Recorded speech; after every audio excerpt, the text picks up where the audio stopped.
Hello and welcome to Conversations with Charles Bursell.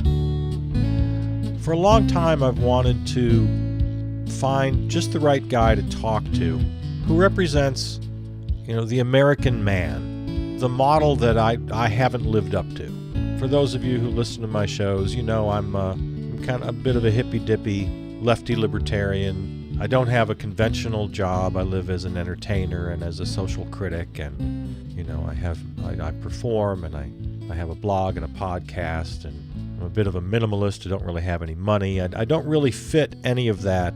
I don't really fit the category at all of the successful American man. I'm a troublemaker, right? So I've always been very interested in sitting down with one of these guys who I know very well, and we all know them, but I wasn't quite sure how to do it. And then it hit me one day. Well, my brother-in-law, Bill, is the perfect person to have this conversation with, because we've known each other for years, we love each other, and we can have this conversation as two equals who love and respect each other. It's not going to be a debate. I'm not going to try to convince him that my way of living is the right way, and he's not going to try to convince me that his is. Now, the troubling thing is, I can't help but think that one of us is right and one of us is wrong. One of us is causing harm, and one of us is contributing. Now, obviously, I think I've got the right idea, but I might be wrong. I very well might be wrong. So the conversation today is with Bill Nowicki. He's a manager, upper middle manager in the tech industry. He's a husband, he's a father, he's a good guy. We both love the same woman. He's married to my sister. I love my sister, and he loves his wife. So here's my conversation with Bill. Our conversation started as most conversations do. How are you? What have you been doing today? We recorded this on a Saturday. So I said, how's your day going? Good so far. Beautiful day out there. So we got nice bright sunshine, walking around outside, checking things out. Started the weekend chores and take care of the yard and the birds and animals and garden and all that kind of good stuff. Was that a typical weekend? That's a Saturday, yeah. That's a Saturday. What are the Saturday chores? So the Saturday chores are taking care of the birds, feed and suet and all that kind of good stuff. Trim the roses, take off any dead roses so that they keep coming. And in the other yard, clean up of, flowers that have died or branches or all that kind of good stuff. Then it's a mow and a trim. We're still talking about the yard, right? Yes.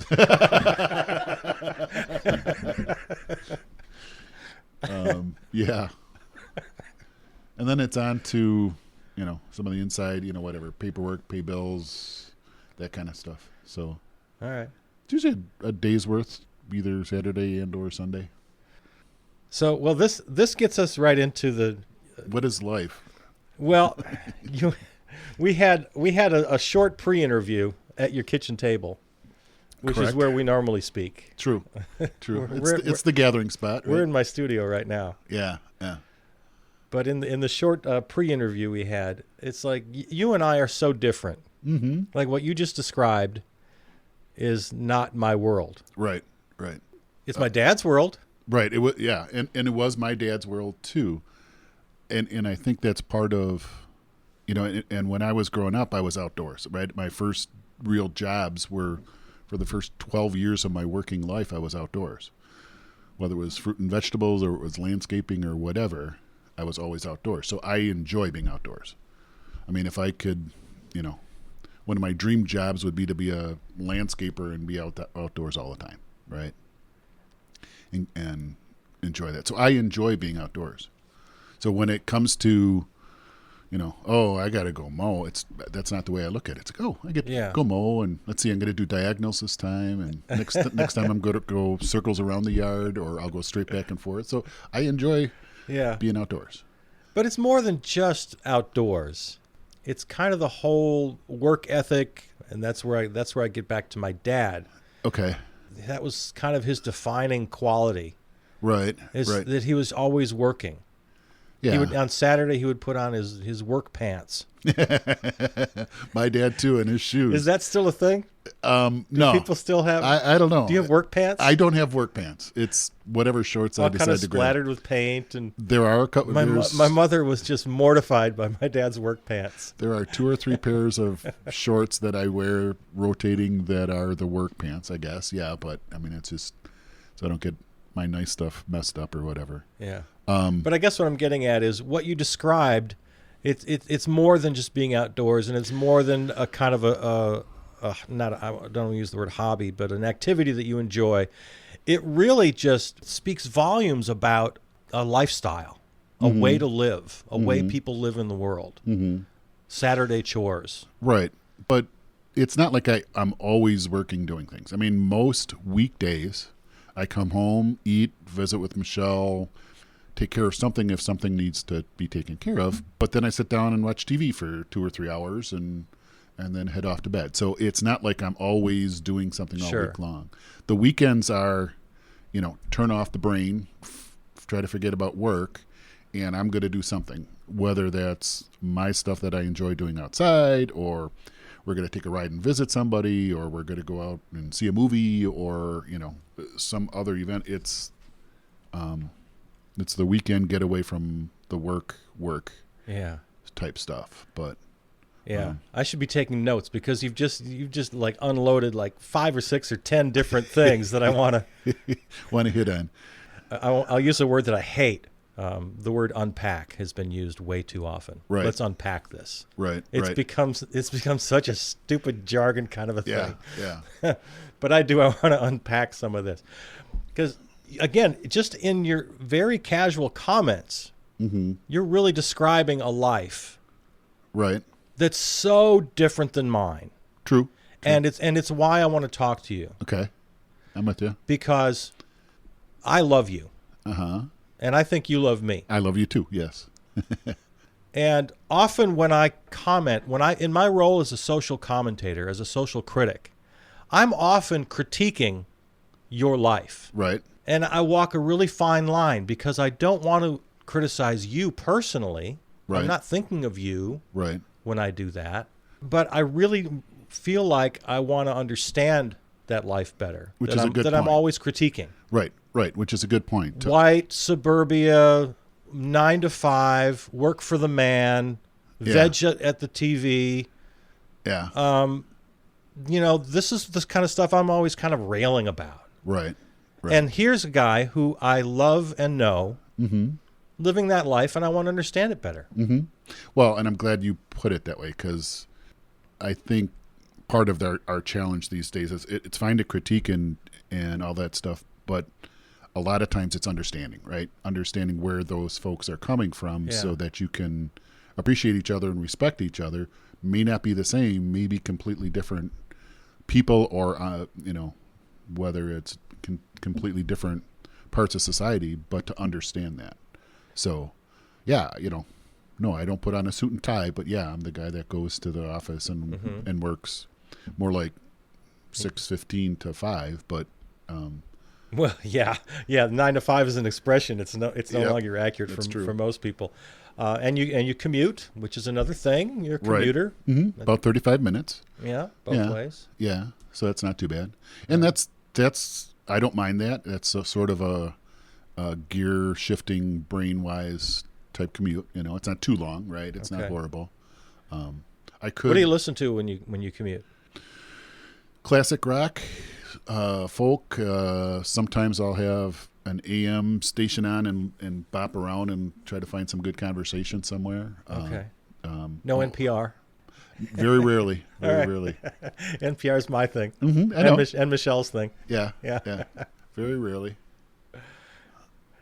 Okay. I've already kind of admitted that I obsess over your life a little bit. Right. I obsess over that world. Do you ever think about my world and people like me?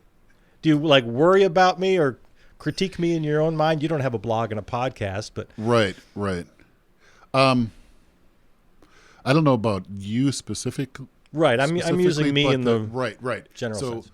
The appreciation of people living their different lives and what their goals are in life and why they think that's important. And I think about that a lot of times. And I think about that, especially now, it's an interesting time because all of our kids are young adults, right? Now we have 8 kids between the ages of 19 and 29. And so everything from just starting to make their venture into the big boy world to already into it and starting to do their things. And I don't want everybody to be like me, nor do I think it's my life is right for everybody, but I want them to be open to all of those things. And that's everything from your world to my world and every place in between. So yeah, I think about that, but I think about it for the good of everybody, for the well-being of everybody, and let everybody be different and let everybody do their own thing. I don't see it as a one or the other. It's just it's the rainbow. It's the realm of possibilities. So the world of kind of free-spirited hippie types, they're not doing us any harm.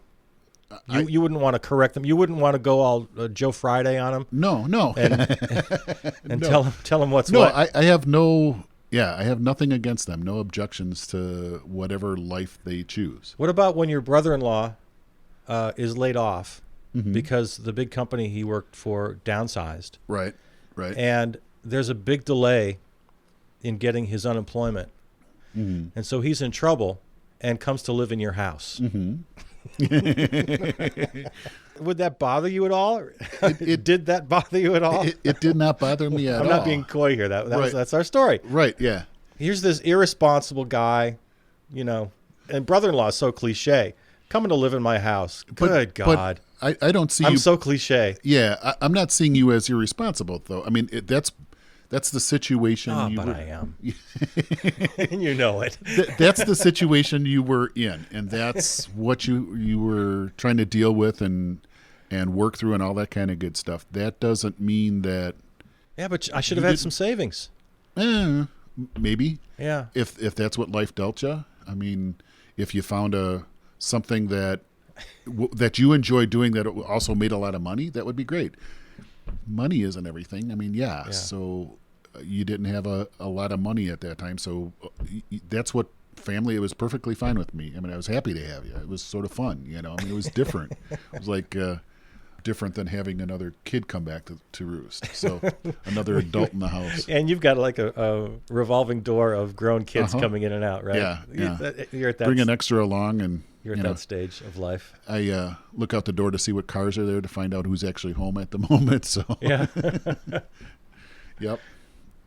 Yeah. So it doesn't strike me as wrong or bad or anything like that. I don't judge better or worse there.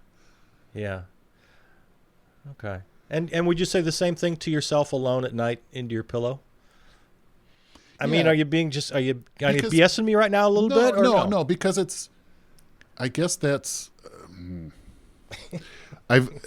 between my upbringing and the experience I have for the last, whatever it is, 30 years of working in a professional world, you meet all different kind of people, and it's appreciating those differences, everything from the most personal differences of my wife or my kids or stepkids, all the way through to professional relationships with people that I work with on a regular basis, or a client that I'm working with for this month and probably will never talk to again. I don't judge or want to put them in a category and put a box around them that they're that type where they fit into that category, because I think that's if you do that, you start cutting people off as far as where they came from, what's their life experiences, where are they trying to go, what are they trying to accomplish. I want my kids to be happy. Yeah. If that's flipping burgers at McDonald's and making $8 an hour or $15 an hour or whatever it's going to be, or it's they want to go for it and be a rock star or run a company and make millions of dollars. I want them to be happy, and that's true how I look at all of the relationships I have, even in the business. I'm working with a customer. I'm not trying to sell them something or solve their problem because I believe it's right. I want what's right for them. Two things I have to comment on. One, I really agree with you about, and I've thought so much about this, about not judging people. Mm-hmm. I've come to the conclusion, it's taken me many years, that everybody's just doing their best. Mm-hmm. However they got there. Yep. Whatever. Every single person on this planet.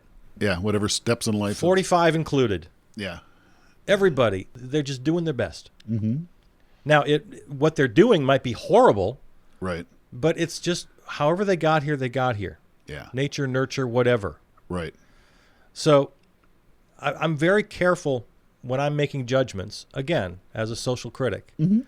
about judging ideas, judging actions, and not judging people. Right. Right.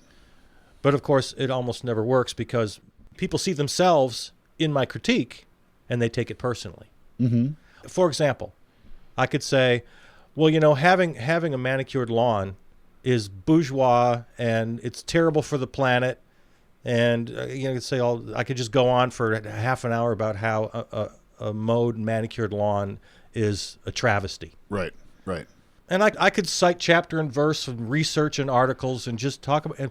But you hear that and you go, well, I like my manicured lawn. I really get off, taking care of it. And I take that personally. You're insulting me. Mm-hmm. Mm-hmm. Yeah. And like I'm talking about, you don't realize that for me, that's a stress, you may not, you do, but someone may not realize that that's a stress reliever for me. It's what I enjoy doing. Is it offending anybody? No. Yes, I take my clippings and put them in a composting bin and put them around my garden and I use them. So there's understanding where that whole bigger picture is, and it goes both ways, Pete. People don't appreciate it. So yeah, but that's just an example mm-hmm, of. Mm-hmm. Yeah. Oh, I forgot. The second thing I wanted to mention was, I've said it before on other programs. Maybe people have heard it. When you said I just want my kids to be happy, mm-hmm. I've got this little shtick, this little rant I go on about that phrase. Mm-hmm. I say that's the dumbest thing I've ever heard in my life. Because your kid could grow up to be a jerk. They could grow up to be a big old, a car thief or a politician or somebody terrible. It's just a joke. It's just a funny little thing I do. So when people say I just want my kids to be happy, well, I want my kids to be happy, but I also don't want them to be idiots and jerks and hurt people. I want them to have a purpose in life, and I want them to do good in the world. Right. There are some people who are happy who are just really bad, horrible, evil people. So you could spend an hour talking about what it means to be happy and what makes people happy. Do you believe a bad person can be happy? No. Running through, see, I do.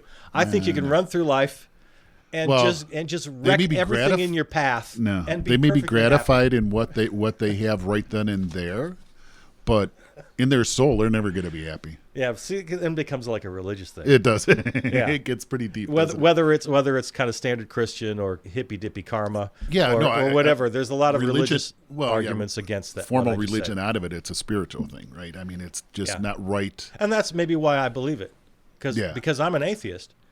That's something else that you and I are very different about. Yeah, but I believe a bad person can be perfectly happy. Yeah. I see no reason why they can't. But I look at it as in the bigger picture of whether it's family or community or the world or whatever, there's a better good, there's a better happy, there's a better, the ultimate that we can all be. And unless you're trying to get there, you can't be. So when you say you want your kids to be happy, that's what you mean by happy. Yeah, and I look at all of them, and all of them, whether they're very much socially conscious or not so much, or they're good kids. They're good people. Yeah. So that's all I can hope for.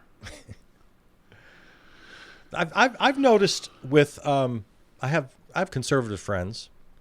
I don't want to label anybody, but I don't know. Do you consider yourself a conservative? I would say conservative in most things. If I had to pick one or the other, I'm more conservative. Socially, politically, mostly conservative. Mostly conservative. Socially, probably more liberal than maybe you even realize, but that's a whole other conversation. Maybe a little libertarian in you. Yeah, exactly. Okay. So I don't want to get into all of that necessarily. But I've noticed with my more conservative friends, many of them are very nice. Mm-hmm. I'm generalizing now, but a conservative will say, less government. Mm-hmm. Don't tell me what to do with my money. Don't take my money and give it to that other person. Mm-hmm. And they're very strict about, they have strong feelings about that. These very same people are very generous and very kind. They're the first ones to organize a fundraiser for a kid with cancer. Sure. Now that makes sense, doesn't it? There's a connection between those two ideas, right? I would agree. Yeah. Political and the personal.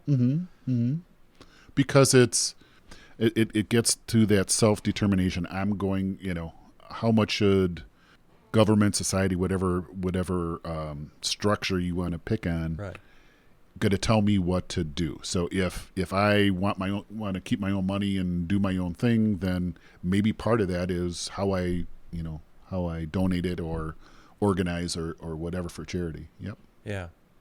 Because that's how I see you. You're a very nice person. Mm-hmm. Here, a little personal story. I was in the hospital a few years ago over the 4th of July. Yeah. It was kind of an emergency thing.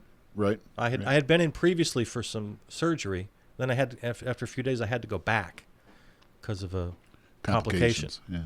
Damn doctors. Get it right the first time. Do you know that hospital mistakes are like the 3rd leading cause of death in this country? Wow. I didn't realize it was that high. Yeah. Yeah. Yeah. Well, of preventable death. Right. Anyway, you were the only one who came to visit me. Mm-hmm. We sat and watched a movie. Yeah, I was trying to remember what the movie was. Do you remember? It was bad. I remember it was one of the old classics or something like that. Was it?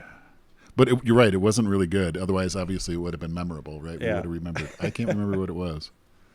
Some sort of corny old movie. Thanks for coming to visit me. Yeah. You're the only one. Well, I mean, I know people were trying to or whatever, and it just wasn't turning out. It's like, I'm going to go. So, yeah. And that's I'm not trying to make you feel less significant or whatever, but I've done that for other people as well. I'm sure you have. There are things that are going on or... Yeah, that's kind of my point. I'm sure you have done it for other people. Yeah. And I'm kind of, as we're describing this kind of attitude, again, in many ways, you and I are opposite. And I really believe strongly that as this large collective, as we the people represented through our government, should just be giving tons and tons. We should be social democrat, kind of the Scandinavian model, high taxes, high services. I think it should all be organized and we should all be giving in and giving in. I'm very liberal in that way. And for the most part, boy, I'm hesitating because I don't want to say this out loud. I can't stand most people. Right. I'm the guy who loves humanity and hates people. I can identify with that. I know what you mean. But you don't act that way. See, you. Yeah. But just another way we're different, and it's something I'm not really proud of. That doesn't mean that there aren't people that I think are total jerks, and I just, can't stand dealing with them. I mean, that's true in work. That's true in personal life as well.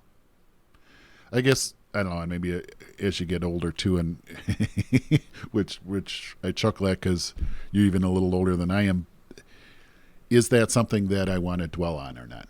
And I guess my life has been so full and busy with people that I love and caring for them and providing for them and taking care of them that I don't invest emotionally in the negatives a whole lot. If it's not really hurting me or my family or whatever, I try not to dwell on it too much. And it goes back to my childhood. I mean, Mary being deaf, she was... Your sister? My sister. She was deaf when she was 7, I was 5. And I was the closest sibling. And I just naturally, as well as expectations, helped her through a lot of that as she was growing up and continued to. So as... appreciating others, what their scenario is, being wanting to help is just sort of kind of like, again, nature nurture who I am. It's been true in my professional life as well. Yeah. I don't want to get too deeply into this, but okay, this is a little tactic that we used to use in school all the time, especially us philosophy majors. You probably did too. describe something as though you're describing it to an alien Right. who just landed on the planet. Right. You've heard this little technique. Right. All right. Just real short. Mm-hmm. Describe what you do, your work, your job, to me as though I'm an alien. Okay. So my work is managing people who take care of computers for the banking industry. So they run the computers that take care of lots of different banks, customers, everything from mobile stuff to in the actual bank office computer type stuff. My guys take care of those computers and run. So my job is primarily, yes, it's somewhat technical, but it's primarily managing people and the people that they work with and the customers that they work with and that kind of a thing. So, see, I'm lost already, and that's the simplest explanation you could give. Right. But this is my shortcoming. Yeah. I just don't understand the work world. I've the closest I've been to the work world is I worked in radio. Mm-hmm. And there were offices and secretaries and people, like secretary is an old-fashioned word. Administrative assistant. Administrators and people and managers and there were meetings and memos, and so I sort of kind of got that flavor of right. And I hated it. Yeah. Just hated it so much. Yeah. Do you like the work? The part I like the most is helping those people and working with those people, and that's where I'm saying that's sort of consistent with me. Okay. The fact that I have to do memos and Outlook, my emails aren't coming to my phone right, and we're not getting the investment in the next computer that we need for all of that stuff is just it's the tools or the building blocks of what my folks work with. But really what I'm trying to do is help all of those people to be able to do their job best and take care of our customers the best and keep the business running. And you're part of a hierarchy, I imagine. You have people under you, you have people over you. Mm-hmm, mm-hmm. You have to be aware of kind of where you are, who you're talking to. Very much so, yeah. And so you talk in a kind of a different way to different people depending on who it is. Right. See, that's something else I couldn't do. Right. I never got good at that. Yeah. Well, yeah, I mean, I've had people that I work with that if I tell them, hey, you're doing that wrong, I need you to get back on the phone with that person and do this. They'd start crying because I yelled at them, right? And then there's other guys that I could say, "Oh, you're full of crap. You don't know what the heck you're doing. How many times I got to tell you, you better do it? Okay, fine, I'll do it that way. I just wanted to try mine first. Okay, and they're fine with it. They expect me to push back that hard. Right. Well, that gets to just different personalities, though. It's like kids. Like one of my kids, I had to yell at, or she didn't hear me. Right. And she seemed to take great pleasure in yelling back. Right. And then my other kid, if I raised my voice, tears. So what you're saying is I work with a bunch of kids? Well, no, I guess I'm saying everybody's different. But it's also a hierarchical thing. It's a political thing. Correct. Oh, yeah. So there's politics. Are there politics in work? Yeah. I mean, but there's politics in life, right? I mean, go down the street and get a cup of coffee and you can see it right there with the people working behind the counter, right? I mean, they're playing off of each other and there may be, politics happening right there. And and that's what I couldn't handle. I remember one particular job I had. I worked as a performer for this producer, and he'd produce different shows around the country. He would go off and do them, and there was basically a hierarchy there, where the boss would assign one or two of us to be sort of the leads. Mm-hmm. So when he was out of town, he'd send us out of town to do a show, mm-hmm. and then he'd go off to do his whatever. And now, so and so, Mark is in charge. Mm-hmm. And then maybe Mark has an assistant. Mm-hmm. So again, there's this level of hierarchy. Mm-hmm. And I remember being kind of told or lectured by my fellow performers, well, you got to talk to him a certain way, and you got to talk to her in another certain way. Yeah. And I'm not sure if I just wasn't good at it or I just immediately resented it and refused to do it. But I just failed miserably. Right. That's something you're saying is just part of life. Yeah. Yeah. And I think you're right. I'm not arguing with you. I think you're probably right. Yeah. Do I live in your world or do you live in mine? Because I think I know the answer. I think it's your world I'm living in. I'm the alien in this scenario. Yeah, I mean, if you counted up all the people that are more in my world or more in your world, yeah, okay, so there might be more of my world happening than yours. Yeah. But I don't, in my mind, I don't look at it as this or that. Yeah, see, because the fish doesn't know the water he's swimming in. Yeah. And I'm gulping for air. That's what's going on here. That's how I feel. Well, and that's okay, because I have guys that work for you, it's okay. Well, let me explain. I have guys that really enjoy the technical work that they do. Uh-huh.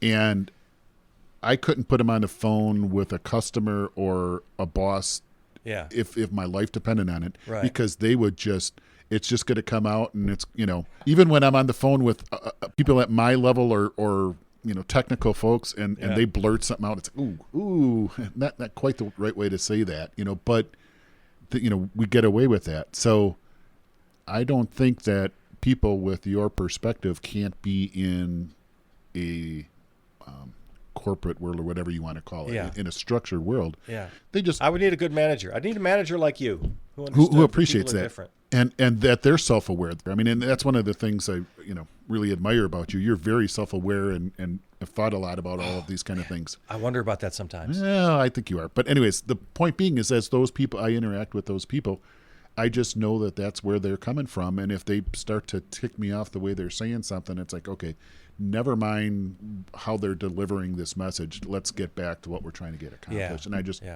try to let it roll off my back. Yeah. So, the banking industry has gone through a lot of controversy, obviously, since the 2008 crash and all that. Right. Do you ever worry or feel any concern that you're part of a kind of a bad system, doing bad things? A good person in a bad system. Right. I hear you. Yeah. I hear you. Yeah. So I service those, quote, banks and other financial institutions. So you're not part of any of those kind of decision-making things. Exactly. We just keep the computers running from them and give them the software to do that type of a thing. Yeah. In my mind, I'm not really close enough to those kind of right or wrongs of what happened. I think that's a fair answer. Personally, it does bother me, and it concerns me every time I see something like that starting to happen again, whether it's that financial crisis or the housing crisis, or you watch the stock market going up and it's hitting record highs, and it's like, oh crap, something's going to break. That concerns me about that. And fiscally, Michelle and I are very conservative and don't dabble in that kind of stuff. We want to try to play it safe. Yeah. So the self-aware thing really kind of got me. Yeah. I know it was a quick remark, but the old sitcom The Office, right? The Michael Scott character. Mm-hmm. Sometimes in my most insecure moments, I think I'm the Michael Scott in my world. Right. That I'm the idiot, and people are just shaking their head when I leave. Yeah. Well, I'm quirky too. I'm not a socialite.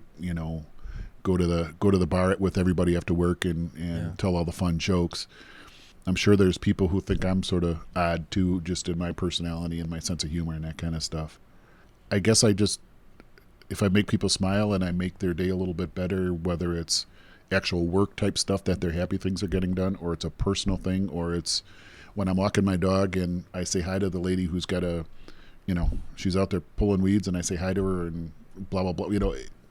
That's me. That's where I'm at. And I don't think working in the job that I'm in the corporate world, means that I can't be that way and still work at where I work.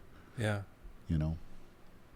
A lot of this, and I know it's a little self-indulgent, but that's fine. A lot of this is about you and me. Right. I'm wildly curious about the differences between us. Right. I am, again, kind of the self-aware is taking me off on this tangent a little bit.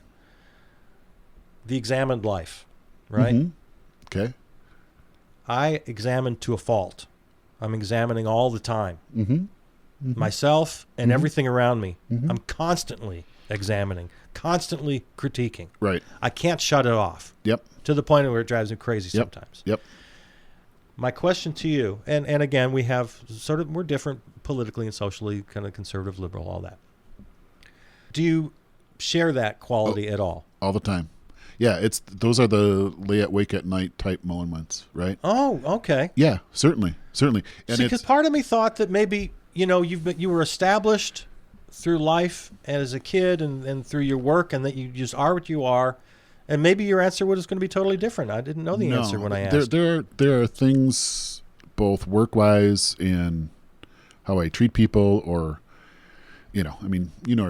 my brother, my mom, who passed not too long ago. Yeah. I could have done more, should have done this nicer, should have done that better. I mean, I think about those things, whether it's with Michelle, my wife, or my kids, or trying to be supportive, or those are the lay awake at night type things that I think about.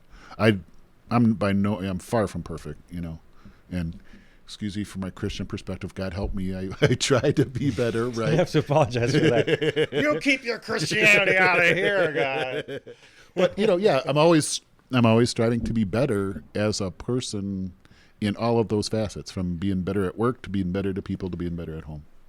Yeah. All right. So here's the difference that goes back to a fundamental difference between us. I said before that I love humanity and can't stand most people.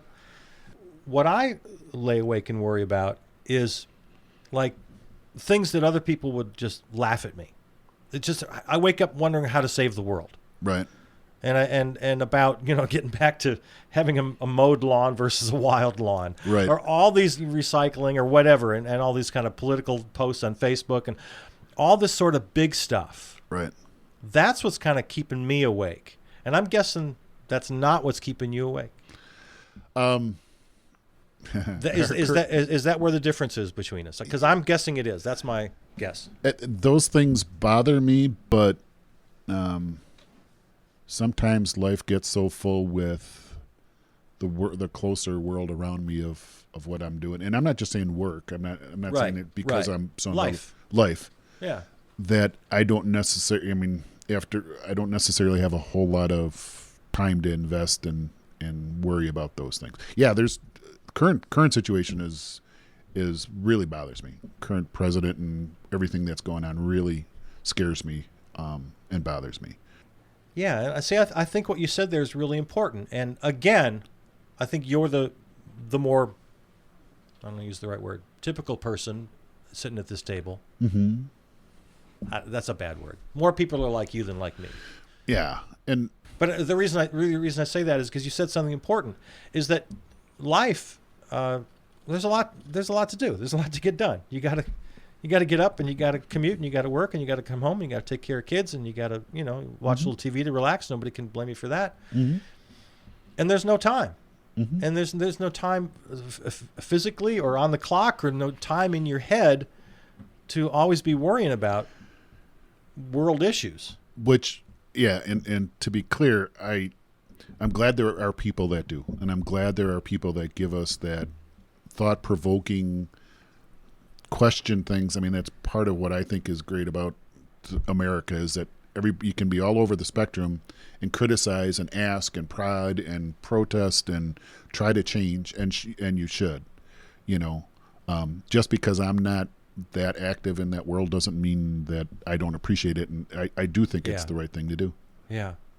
But here, my concern is that we've reached a tipping point where most people are so consumed that we're not able to be citizens. We're consumers, mm-hmm. and we might be like the guy I'm looking, at across the table, mm-hmm. a good guy, a mm-hmm. good husband, a good father. There might be millions of guys like you mm-hmm. who have, well, just like you said, happy there are other people concerned about mm-hmm. issues, but I can't deal. And now I'm going to get all, me. That's what they want. They, meaning the people who have the real power in the world. They want us to be powerless. From the beginning of time, that's what they've wanted. And the current crop of powerful guys have really got us by the short hairs. They want us to be powerless, and we are, almost by choice. But because we're just, we're good guys living a good life, but not exercising any power. That's my concern. So let me clarify. You're talking about the power of people that are in political power, correct? Well, economic mostly. Okay, or economic power. The elite, economic, political elite. Okay, right. So I think that ebbs and flows, right? You and I both been around long enough to see different phases of how society approaches that. And I agree, right now it's a little bit scary it is scary along those lines. I don't think that's going to last. I don't see how it can. I just don't think the citizens are going to put up with that forever. I see that swinging back the other way where things are a little bit more distributed power. I hope so. Well, I hope so too. I guess I can't help but be a little skeptic about that. Skeptical, even almost cynical, which I try to avoid.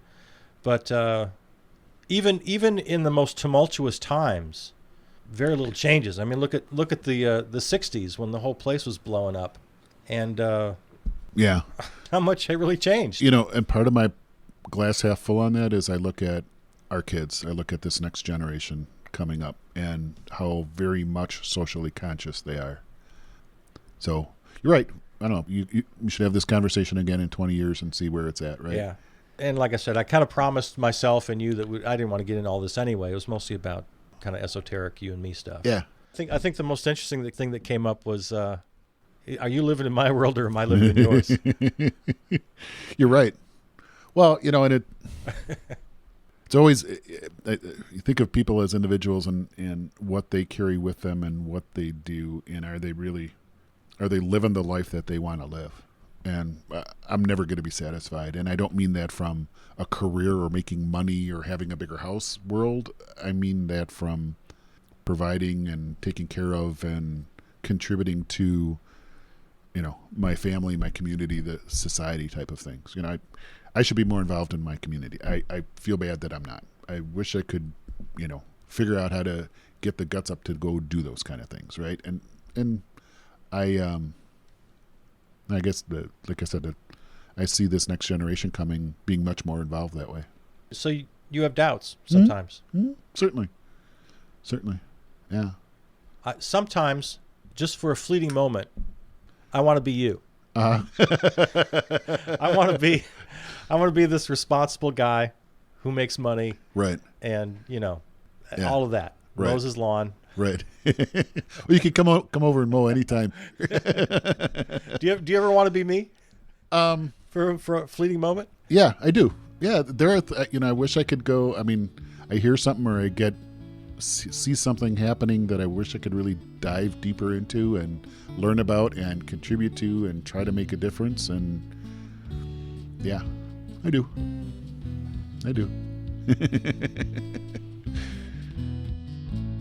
There it is, a conversation with my brother-in-law, Bill Nowicki, a good guy. I hope you enjoyed it. Please listen to the other podcasts. There are several conversations. You can find us on most platforms and apps. When you go to your favorite platform or app, just search Charles Bursell Presents. Or even easier, just go to my website, charlesbursell.com, and there you'll find all the links and all the shows, including Stream of Consciousness Talk Radio Theater. And you can like me on Facebook and follow me on Twitter. You know how all that works. All right, thanks a lot. This is Charles Bursell. We'll talk to you soon.